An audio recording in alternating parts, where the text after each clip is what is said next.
What's up, everybody? Welcome back to Behind the Cards. Today, my guest is Darren from Return to Collecting. Darren, welcome to the show. Thanks, Theo. Appreciate it. Thanks for having me on. Yeah. So Darren's got a relatively new channel. It's been about a little bit over 2 months. Have you been on YouTube? Yeah, probably about 3 months now. I hit the great goal of breaking 50 subscribers the other day. Hey, that's all right. It's very slow going at the beginning, so I totally get it. So since a lot of people might watch this and really not know much about you, why don't we go right into it? I love your channel name, Return to Collecting. So why don't you maybe say why you named it that? Sure. So I used to collect as a kid, back in the late 80s, early 90s, and I loved it. I just, once I started going to college and got jobs and had a family and stuff, I stopped collecting. And then for my 40th birthday, my parents said, "Hey, we got you something that we knew you always wanted as a kid, but you never had it. And now that you're getting older and you have all your responsibilities of your family and everything and work, we want to get you something that kind of brings you back to your childhood." So they bought me this for my Nice. Let me put you in solo. oh, cool, thanks. So they Yeah. bought me this for my 40th, and I was super excited to get it. And then That's what isn't that a six? What grade was that? 9. A 9. Yeah, Show it one more time. Show it on the whole screen. sure So thing. no, not very many people get to see a Nolan Ryan rookie card in a 9. That's just Yeah, this was, I insane. mean, I absolutely love this card. I've looked online at a bunch of PSA 9s, and this is pretty close. Wow. Pretty close to those. And I've looked at that, that one PSA 10, and I don't see what that has that this one and some other PSA 9s don't have, but it is So what it is. But yeah, there's it's only one graded higher in PSA yeah, 10. one. It's in the Diamondback collection. Oh, And okay. yeah, he bought the 10. He bought it. He bought it fairly recently. I think he paid like almost $1 million for it. Are you serious? Yeah. Oh my gosh. Yeah. I had no clue that it went for $1 million. That's Yeah, crazy. it was kind of like Greg had in his video with the supply and demand curve, population of one. So Did you when your parents gave you the not it was already graded, correct? correct, yeah. Did you even realize like how like low population the 9 was? Even you might not even have known. No, because I hadn't been in cards. I never owned a graded card before that, right? Because when I used to collect, it was back in the day, right? I'd buy a card and Yeah. I'd put it in the top loader. And if it was a rookie card, I'd buy the top loader that said, the ones that printed rookie card across the top, stick it in Yeah. there. And that was it. Like I had no idea. I knew grading was a thing just because, when you see stuff on TV about, like a Babe Ruth bat sold for, $1 million and it has the certificate of authenticity. I'm like, okay, so they authenticate stuff. And Yeah. then I started looking, I'm like, oh, okay, so they grade baseball cards now. I wasn't aware. So then when I got this, I was like, oh, that's cool. It's nice. It's a 9. That's cool. It's Yeah. it's a nice looking card. And then I got home, and I got home from my birthday trip, and I was like, yeah, you know what?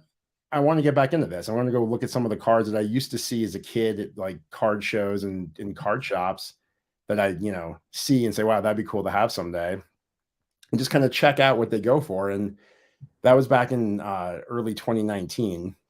Okay. So, first when I looked up the Ryan, I was like, oh, dang. Okay. But that was before it really took off. I think it's probably gone up about 500% since they Wow. did it. But Wow. when I started looking online, I was like, and that was before COVID, right? So the card prices, then I'm like, oh, some of them are kind of expensive. Obviously now in hindsight, they're like, wow, those are really cheap. I should have picked up more. Yeah, exactly.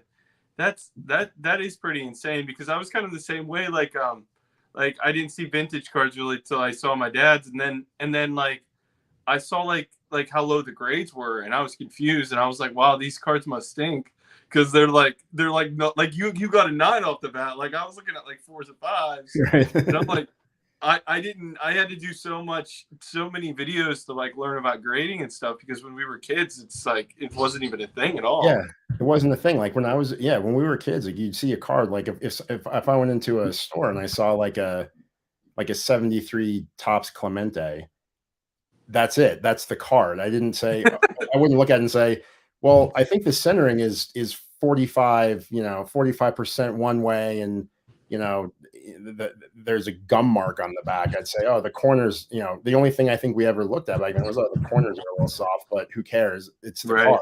You just Right. wanted to get the card for the card's sake. And Yeah. then I think, with grading now, I think it's tougher because you could build a really awesome collection of PSA ones, but it's not. I don't know. I just feel like it's not the same. And personally, I think grading is good when you want to sell stuff, but I always say in my videos, buy the card, not the grade, Yeah. because I think the grading companies it's changed the hobby a lot, right? It's hey, I have this card. Oh, so do I. But what grade is yours then, right? Yep. And Well, it it, wasn't important until yeah. obviously they started this. Yeah, and I didn't get where you're coming from, because like I've shown some of my friends cards like that like they were like me. They just came in and looked at. They all of a sudden saw that cards were graded, and they start looking at my cards, and they're like, "Well, this is only a 3. Like what's wrong with it?" Right. Like instead of like looking at the card for itself, like they're trying to now figure out why a 3 is a 3, and Right. which is, I mean, it's fair. Like you said, it's fair. They're trying to learn about it too, but yeah, it kind of distracts from. It kind of sometimes distracts from the actual card itself sometimes. So I kind of definitely agree with that. Yeah, no, it's funny. Like I picked up a T206 Cy Young in January, and one of my buddies who's really into baseball, really into collecting, I sent him a picture of it, and his first question was 3 question mark? Yeah. Not sweet card, man. Cy Young, T206 Cy Young. It was a 3. It's like, yeah, well, that's Yeah. Yeah. budgets. Yeah, exactly. That is funny. So what made you eventually start going on YouTube and starting a channel up? I when I first got back into collecting, I didn't even realize that YouTube had collector videos on it, right? Like I used YouTube for I'm not a huge social media person, so like I think my only social media I have is LinkedIn, or yeah, is LinkedIn, right? So Yeah. I don't I never really use YouTube, and I randomly use it for like a the plunger in the toilet isn't flushing correctly, let's see if there's a plumber or something that has a video to show me how to fix it. Yeah, exactly. Um, and I got the Ryan, and then I decided I'm going to start collecting all the Ryan Topps base cards through his 27 seasons. And then I Googled something about that. And one of the things that came up was a YouTube video about a Nolan Ryan collection. I think it was uh, New York Yanks fan, I think, did a video Okay. of his Nolan Ryan collection. So I was like, oh, that's cool. So I clicked on it and watched that. And then, well, like YouTube, right? It starts, hey, these are other videos you might like.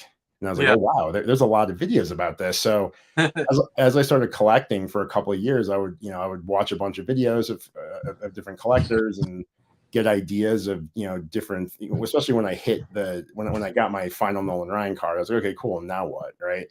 So I started Right. watching videos to kind of get ideas of how other people collected.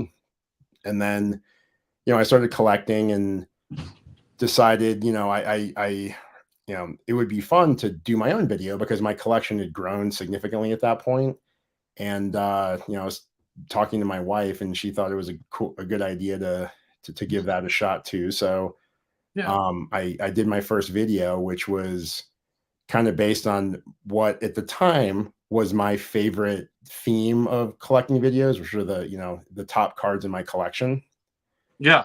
So I did one of those, and then realized after I did part 1, part 2, and I'm like, cool. Well, either I need to come up with some more interesting ideas, or I'll do 2 more videos a year from now, right?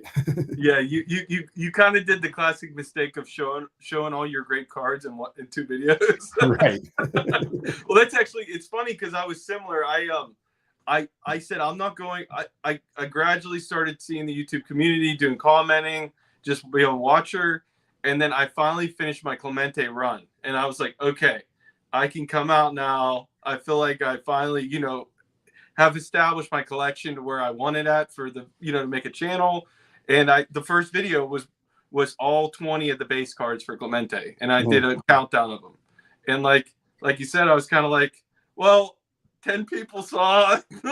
Right. First off, 10 people saw it. Second off, there's all my great cards. Now what do I get from here, basically? Right. So yeah, and and I still do that to an extent now, right? Like I've shown all my cool cards. I've done videos on other topics. yeah, Most of them are card related with the cards that I'm showing. yeah, I've tried to do a couple of videos about like themes of, different ways to collect or things like that. And then even now I found, and you'll notice this on my channel, whenever you see me do pack breaks, they're hey, I haven't done a video in about a week, so I need to do something. So I'll go. So they're I'll kind pick of your filler videos, kind of. Right, exactly. Okay, that makes sense. I mean, that's good. I mean, these for me are kind of similar. I don't want to call them filler videos because they're my favorite videos to make. But I could essentially talk to somebody every week if I wanted to, as long as they were willing. So it's kind of nice to not have to think of an idea for a video. So right. And that's the thing that's great. Like I started doing pack breaks with modern boxes because I've seen a lot of videos of people doing those. I'm like, oh, I'll do that.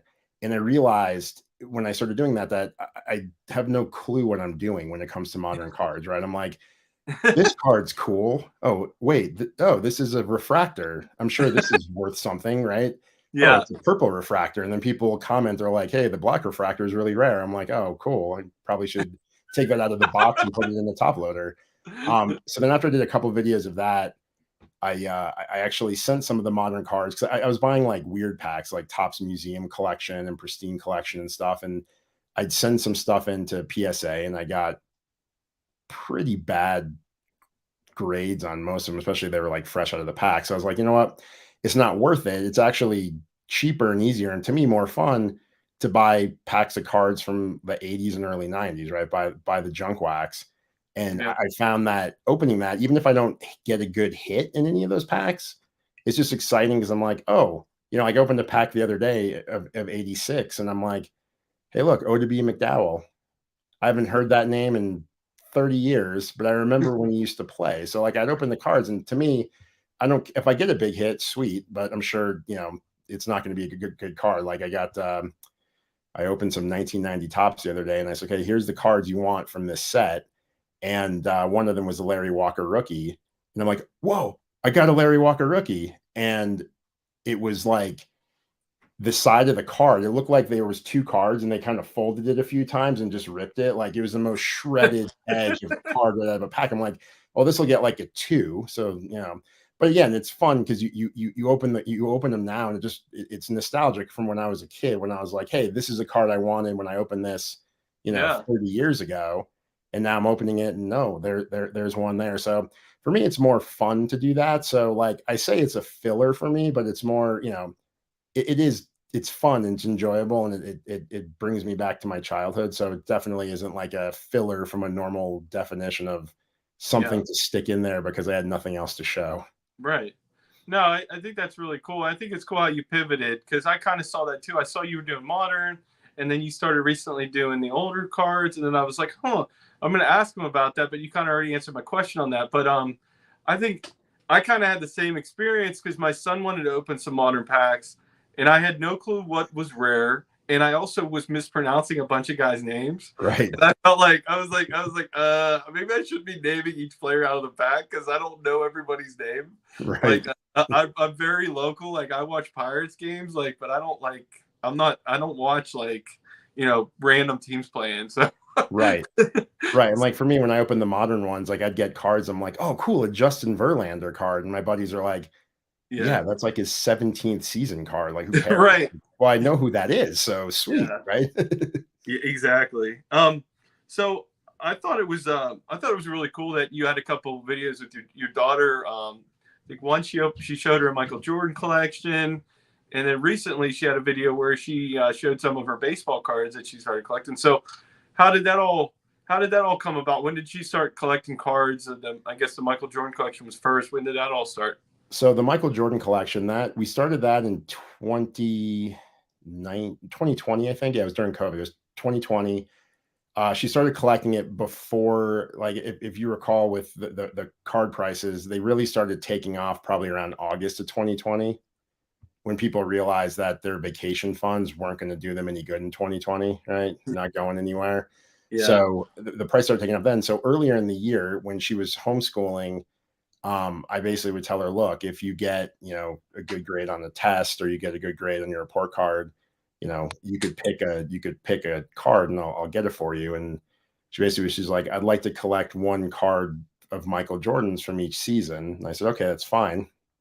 And I caveated that there's no test important enough she's taking in at the time in sixth grade to warrant a 86 Fleer. So we'll start with year two. And at the time, it wasn't that bad. We picked up her 87 Fleer. It was like it was in an eight. It was like $180 or something, and all the rest of them were like, I think, under $100. But she basically was like, she would do something, because again, they weren't playing with their friends or anything because they were all home because of COVID. So Yeah. that was just kind of what she got into. So she started picking the cards, and we started picking them up. And as she got more and more, she got more excited. She had me put one of those like floating shelves on the wall in the room, and she has them all on display. So, she's got, when her friends come over, she has kind of all her girly stuff on top of her dresser, but then there's a shelf with all of her Jordan collection on it. So That's she cool. became pretty proud of that. And now when we go to card shows, she doesn't pick up any like special Jordans. She just goes to like the dollar boxes and tries to just find any Jordan that they have. So she's been picking up some like really obscure ones that I had never seen before, but she just gets excited for it. And I Yeah. told her, I said, look, I go, it's awesome that you do that, but do you think you might want to get into baseball? And if you don't, that's fine. But I'm bigger in baseball than I am in some of the other stuff. So you let me know. So she got her. It was funny because I think it was 2020.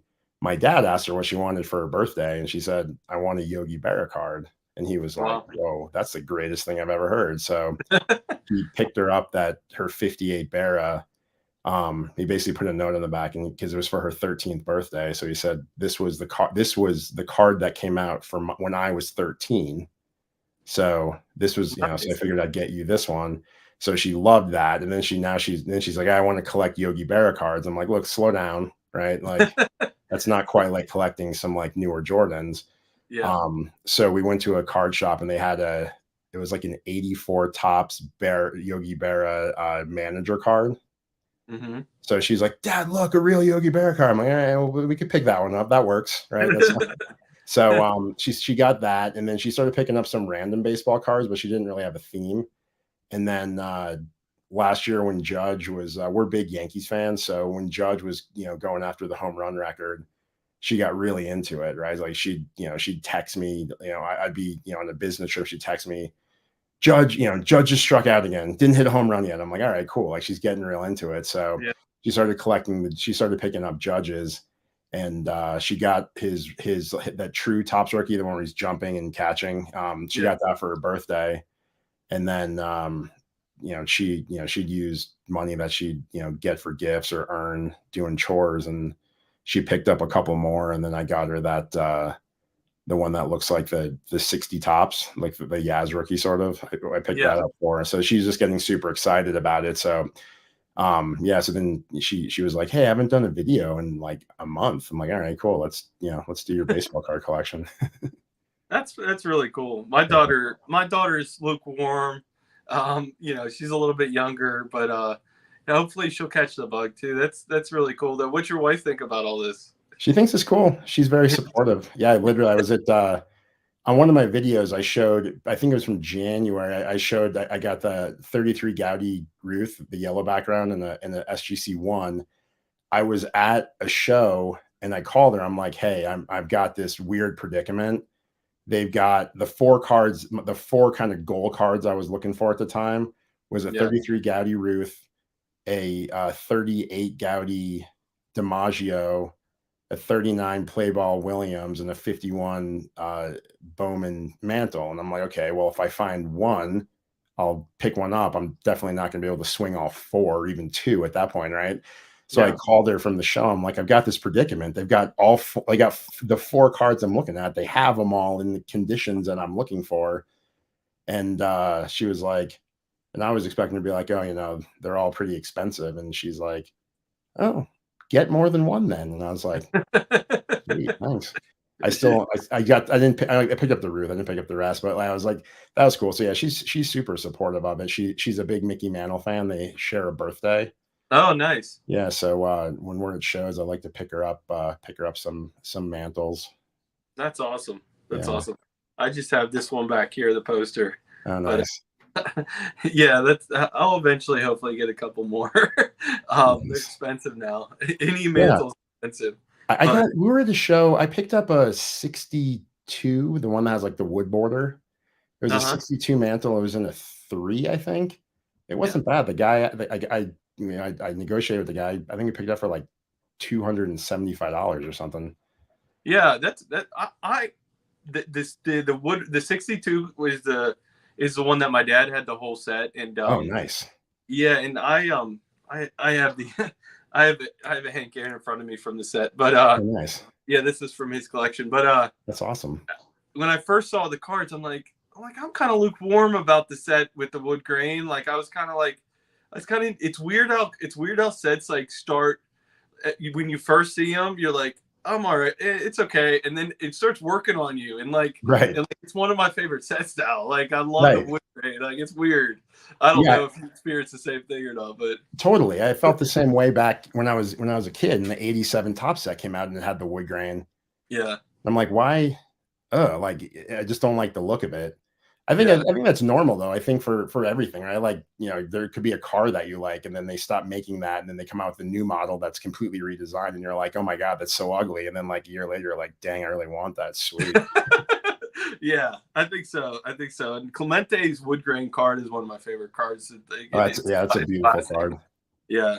So, do you tell your friends about your YouTube career? Do they any of them watch? I do. I do. A bunch of my friends are subscribers, so a good solid 20% of my subscribers are my buddies. That's awesome. That's good. Um, yeah, but they're all supportive of it.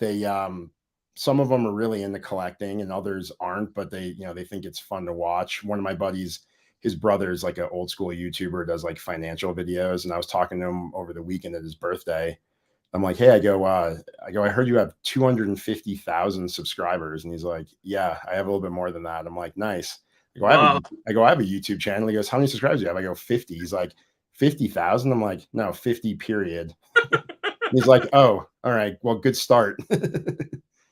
But yeah, It's I get a lot of positive feedback. I think I haven't had, yeah, friends, family, everybody seems pretty positive and very supportive of it. So it's pretty cool. yeah. It is kind of. I talked to another guy who's on YouTube, and it's kind of like even the big name channels that do card collecting like us, like they might have like the biggest ones are like maybe 5,000 6,000 Yeah, subscribers. It's really somebody asked me. They said, "Well, why do you think there's not a bigger audience out there? Like obviously the audience size isn't that big if the biggest channel is like 6,000." I said, I guess because younger people are on YouTube and they're more into modern cards and they're more into Pokemon and mhm, Mr. Beast videos. Like if Mr. Beast can get what like millions and millions of subscribers and we can only get like 300, right, like exactly. I mean, it tells you something about the demographics. All I have to say. Absolutely. No, I agree. I think, and that's the thing. I'm not, I'm not driven at all by my subscriber count. Like Yeah, I like doing videos because I like talking about the cards. And I think my family's super supportive, but if I were to talk to them about the cards as much as I talked about it in the videos, that probably would get annoying at some point. So I figured yeah, I'd do it in the video, and if people like it, awesome. And so far, I think I've had, you know, I think my average video probably gets like 50 views and I get maybe like 10, 12 comments on it. But I think so far I've probably had, I don't know, I've done 35 videos now. So I don't know, say 300 comments, 350 comments. I think I've had one comment that wasn't super positive. Somebody yeah, just called out that when I was complaining about a PSA grade that, you know, I don't know. If I knew how to grade as well as I thought I did, I'd work at PSA basically, which is That's, fine. They're right. I mean, I looked at it under my loop afterwards and was like, yeah, that guy's what he called out was correct. So, other than that, they're like, even that wasn't like negative. It was just yeah, clarification, right? And so, yeah. I mean, I like it. I like doing it, and I like when people respond and they talk about it. And if people are like, "Hey, that's really cool. I'm glad I got to see that." Like that's kind of why I'm doing it. Like at the Mhm. end of the day, if my subscriber count jumped 100x, great. But it's not. I'll probably I'll keep making videos until people start telling me in my comments to stop. Yeah, yeah, and I'm very similar. Like my drive has been that I just don't have any friends or family that's really very into it to talk to about cards, to show cards. Like like you you could only show your wife or somebody who lives close by a new card and them not really be interested so many times. And like you just need to talk to people that are like minded every once in a while to kind of you Yeah. know you're like, oh, that's awesome, and like, oh, let me show you what I got and stuff like that. Like, it's just Mhm. the community part of it's so cool. Yeah, I agree, and that's my favorite part, I think, of doing YouTube, right, is prior to doing YouTube, I have some friends that are into cars, so that's cool, and I would talk to them. I have some family members that are into cars, and I talk to them, but, you know, since I've been on YouTube, I've met, hundreds of different people virtually, and, it's nice to chat with them about stuff as well and kinda get their ideas and stuff, and I would say that my collection would not be nearly what it is if it wasn't for other YouTube collector videos Yeah, helping me get ideas. Like I kind of went on my own in late 2020 and I started buying a bunch of modern cards and in hindsight I'm like, look, for what I bought, I have a case in my office full of like current best of the best rookie cards. I'm like, instead of buying all of those, I could have had my 51 Bowman Mantle. I could have had my T206 Cobb. I could have had some of these good vintage cards, but instead I bought all these modern cards, at the peak of the market. And, as I'm sure you've seen as well, the vintage cards, they don't necessarily go down. They go up, they're kind of flat. They might dip and they come back where the modern stuff it's like it shot up and came back down, right? Like yeah, I picked up a trout what is cheap one. It's the I don't even remember what it is. It's I think it's like his Bowman second year. It wasn't his Bowman Chrome draft. It was like his first Bowman card. I'm like, yeah, oh cool, a Mike Trout rookie. I found one on eBay and I bid on it. I'm like, nice. I only paid $1,200 for it. And now I think it's worth like 200. yeah. So in That's hindsight, watching the videos, if I had paid more attention then, I would have stuck with what I enjoyed, which would have been the vintage, and then I would have been able to get other cards that I would like more than yeah, having a bunch of cards that I way overpaid for of modern players that, a lot of these guys I'm sure will go to the Hall of Fame someday, but until then, until they become vintage. right. Yeah, yeah. Prospecting is a dangerous game, Mhm. and another dangerous game is buying modern rookie cards because there's so many of them, and if you Oh don't yeah. get something numbered, you're really taking a risk, in my opinion, or you don't get, or maybe you don't get like a something that's autographed or something unique. I feel like, but Right. Um, so so I think a lot of us are like collectors at heart. Like we don't just collect cards. Like when I was growing up, like first I was into Magic the Gathering cards, and then Pogs came out, and I had a bunch of Pogs. I don't know if you remember those, and then Mhm. Pokemon. And I've always had the collecting bug. Do you collect anything else, or did you collect anything else growing up? Um, Growing up, it was pretty much just baseball. I collect, yeah. There's a bunch of different things that I've more recently Yeah. started collecting. Whole gamut of stuff. For a little while, I wanted to start collecting like rare books, so I got a couple, and then was like, I'd rather stick with cards.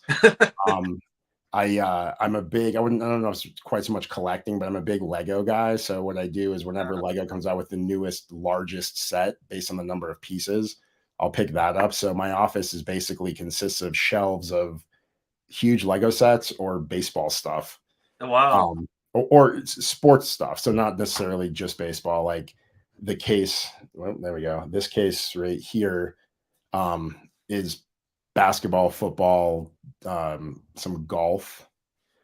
So I do collect that. I collect I have autographs that I collect as well, and just kind of general memorabilia. But I think the focus of my collecting, I think I would say, is sports, Yeah. um, with obviously an emphasis on cards. But I do collect some other things. Well, that's really interesting also about the Lego stuff because you know that takes a lot of time to put those big sets together too. So Yeah, totally. And that's, that's again, same thing like the Nolan Ryan car where my dad's like, "Hey, do this because it reminds you of when you were a kid." And I'm like, "What else did I like doing when I was a kid?" I'm like, "Well, I like building Lego sets." So basically yeah. when I was 40 years old, it was funny. My boss, when you have like at work, when you kind of when you change teams or something, you're on like your first team call, and they're like, "Hey, tell us something about you that nobody knows," right? And my boss, who I've known for a long time, we're on one of those calls, and he's like, "Okay, Darren, tell us something about you." And I'm like, "Well," and he's like, "All right, look, Darren is like a kid. He's like a little kid." And they're like, "What are you talking about?" And he's like, "He collects baseball cards and builds Lego sets and likes to ride his bike." I'm like, "Yeah, that's true. All right, cool." You got me. Yeah, exactly. Nailed it. So let's show some more cards. So one of the Sure. questions I asked you to prep for was outside of your Ryan rookie, what are two cards that are most important to you and why? Well, these two cards are both really important to me just because when I was a kid, these were the cards where like when I would go to like kind of mentioned earlier, when I would go to a show and I'd say, okay, I would run in as a kid and I'd try to find the dealer that had these two cards just to look at them. So I knew at the time, I'm like, I'll never be able to afford them, but I definitely loved looking at them. So those two cards, if I could find them in this pile here, the first one is the 54 tops Hank Aaron. Nice. Wow. Oh my gosh, that green looks great back in the back. Yeah, It's this is a sharp. pretty clean one. This is one of the first cards that I picked up actually after I completed my Ryan collection. The first card I picked up after I completed the Ryan collection was a 56 mantle, but then this was the very next card after that. But That, I've always loved this card. I've always loved the look of this card. I'm a huge Hank Aaron fan, so this is wow. definitely one of the ones. And then the other one, I don't know if you've ever seen this card, but Oh, I don't think I have. is my Clemente. These were the two cards when I was a kid Can that I you just put thought were just can you put it all the way up to the screen? absolutely. Man, it looks his teeth are so white on yours. Mine aren't. My teeth aren't that white. I know this was a great one. I picked both of those, this card and the Aaron. I picked both of these up in early 2020. So I got them Yeah. before the prices went nuts. Like right now, like I'm really appreciative of that actually, because right now I couldn't really, I mean, I probably wouldn't pick up if I picked up an Aaron now, I'd probably pick it up in a 4, but I got a 5.5. And if I picked up a Clementi now, it'd probably be either a 4 or 5 versus the 6. Yeah. So I'm happy to have picked them up when I did, when they were still priced somewhat reasonable.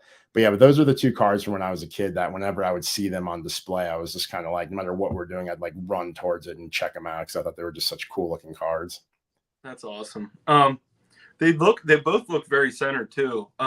So what are another question I have for you is what are some standards you have to have on the card or you can't buy that card. So I would say there's I don't have like a locked in rule, I would say, on that, but centering, I would say centering is the most important to me, and creasing. And I don't mind, especially in vintage cards, I don't mind a little creasing. I just am really big. I don't want a crease that goes through the person's face, either Yeah. horizontally, any direction, but vertically, horizontally, diagonally. I don't want, like, if there's a card that I found, like for example, my Gaudi Ruth, it has a crease on it, but it's a horizontal crease to the left of it's in the yellow like border part. It's not on the face, so I don't mind that as much.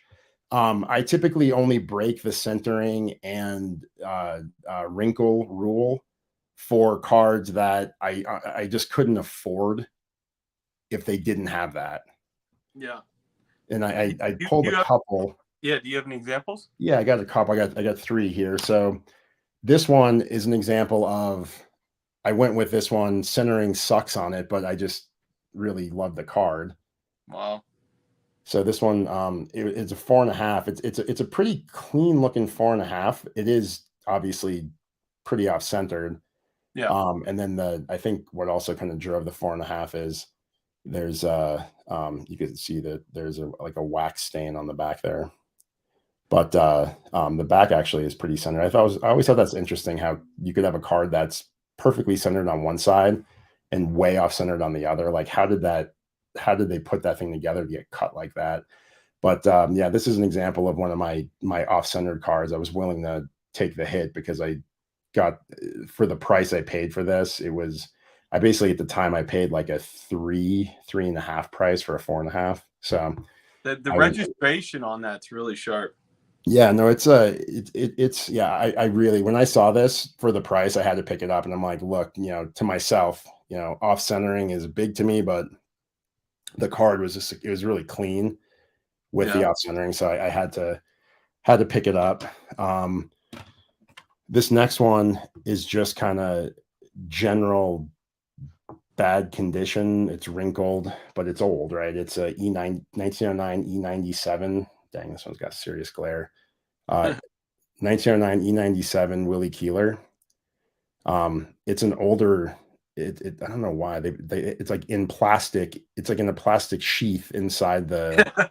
Yeah, Um, we call those the baggies. They put them in the baggies. yeah, exactly. It's baggied, so it's got crazy glare. So I apologize, but yeah, this one, it's a two, and it's just I just love the card. I love tobacco cards. I think they're I just love the smaller rectangular shape. It's just cool cards. It's not in good shape at all, but I just really like this card. One of the other ones actually that I have it's been at PSA now for like 4 months. I have a 41 play ball Ted Williams, the one that's got the red background. Yeah.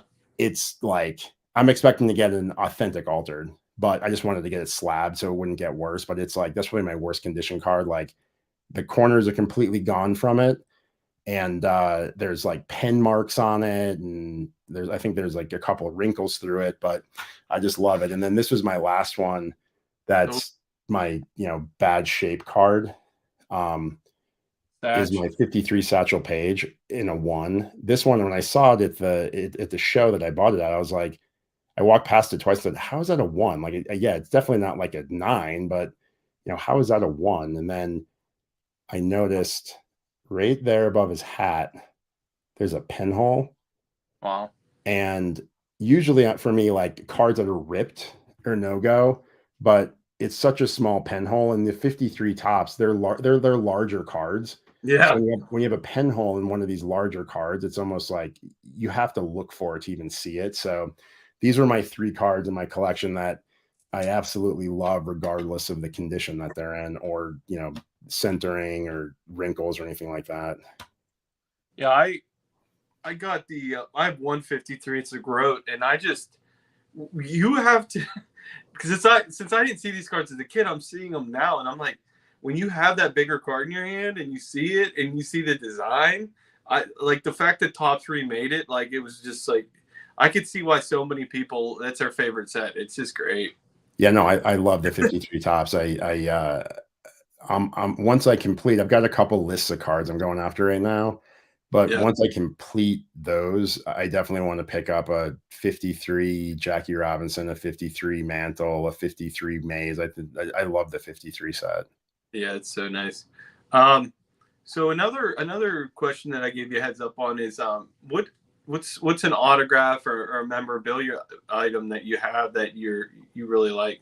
So I have some autographs. I've got a couple different things, but the ones that I wanted, the ones I kind of picked to show are some ticket stubs. Yeah. So oh, there we go. This is a ticket stub from the game where Nolan Ryan threw his final strikeout, Wow. where the Rangers played the Angels in September 17th, 1993. So this is one of my non-card pieces of memorabilia that I enjoy collecting are these ticket stubs. And then the other one is also a ticket stub. This is the untorn ticket from his seventh no-hitter. Nice. Yeah. That's a cool looking ticket stub. Is that Who is that? Is that him on the actual ticket, or who's on that ticket? Do you know? Yeah, that's him. Oh wow, Yeah, what's the chances? I know, right? This That's one's this one's just it's huge though. It's literally this slab is like probably like a foot tall, so I got to kind of hold it back. yeah. But it I actually looks better in vertical mode, right? sometimes stuff's like I call them tweeners. Like they have to put it in a certain slab, but it just doesn't make sense. Right. It's like there's no slab that's long enough, so we're going to use this one that's like 5 times too big. Yeah, I have a couple SGC things like that, and I just hate it.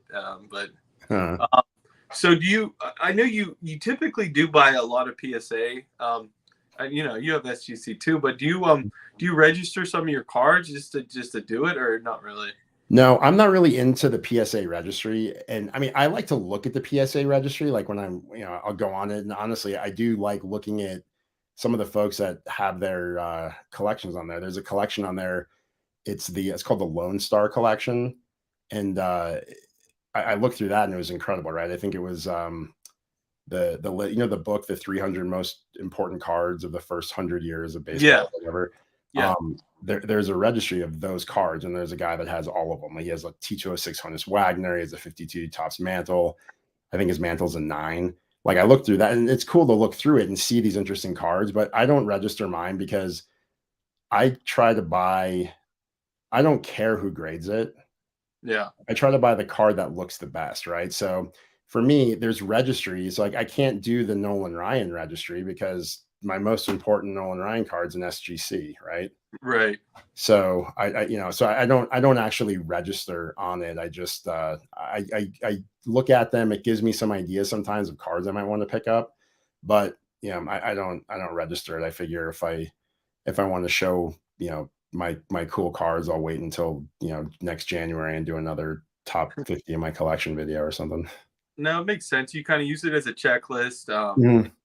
I think the pitfall that people fall into, and granted, all my cards are SGC, so I don't have as much room to talk about this, but the pitfall people fall into is they get hooked and then they have to buy PSA cards. And Right. they might see an SGC card at a show that's a great deal, that's exactly what they want, but they don't buy it because it's not Right. in the folder. So Yeah. uh, I luckily haven't with collecting Clemente stuff. I haven't really ever. I still haven't run into where I found a really good, because PSA usually is more expensive. Mhm. So I haven't run into that situation where it's like, well, this is a great deal and this is a card I wanted. What am I going to buy it and crack it, or what am I going to do? Because to Right. be honest with you, a lot of times SGC I get better value because people Oh, don't yeah. have the history. So Absolutely. And that's when I'm looking through my cards. I've got some of my most recent kind of big hitter cards. My 33 Gaudy Ruth, my 33 Gaudy Gehrig, my Ticho 6 Cy Young. They're all SGC. Obviously, my Ryan. So like some of my best cards are SGC, and I love SGC. I actually like the look of their slabs a lot more than PSA. To me, PSA look cheap. yeah, yeah. The only thing that's good, the only thing I like about SGC is I do agree. It's nice that it's a little bit more compact. You can fit more cards in a case or Hmm. whatever you want to do. I do like how thin they are, but Yeah. yeah, I love SGC how it looks. I agree. Yeah, So like I've got these cases in my office. You can see kind of part of them here.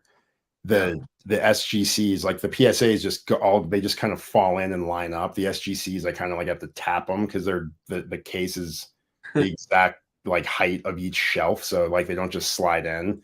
yeah, But again, at the end of the day, I don't I don't care who grades it. I think at the end of the day, for me, the grading piece is the grade itself, or the slab is less important to me than the fact that it's just been authenticated. Just I would hate to pick up a big card and find out that it's fake, right? So to me, yeah, I always unless it's under like maybe $50, I always try to buy the card graded, just because of obviously that we've seen issues. People have done videos of buying a fake graded card, but I think it's less likely that that'll happen. So it makes me feel a bit better. And honestly, that's kind of my main reason for doing slab, is just to make sure they're authenticated.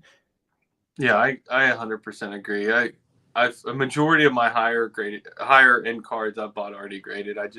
I wanted that guarantee already, especially buying on eBay and not having to deal with sending something back and everything like that. So so we're running close on time. I had one more thing, and it was show like your 2 other favorite Nolan Ryan cards. I think we could do that pretty quickly. So Yeah, sure thing. Yeah, those are easy. Yeah. So I've got, I mean, if I were to say like favorite, a lot of times I think people kind of trip up on that because they're like, oh, this is my most valuable, right? So if I were to say other than my rookie, I would say, oh, my 69 and my 71 maybe. But the ones I like the look of the most are 76. I've always liked the look of the 76 tops. I've been picking up some random other players with 76 tops just because I just really like the look of those cards. And then there's the back of that guy. And then also the 72 tops. Classic. Yeah, I'm a big fan of the look of both of these cards. So yeah, these are my 2 favorite looking Ryan cards outside of his rookie. Nice. Those are good ones. All right, let me take us out of solo mode here. All right.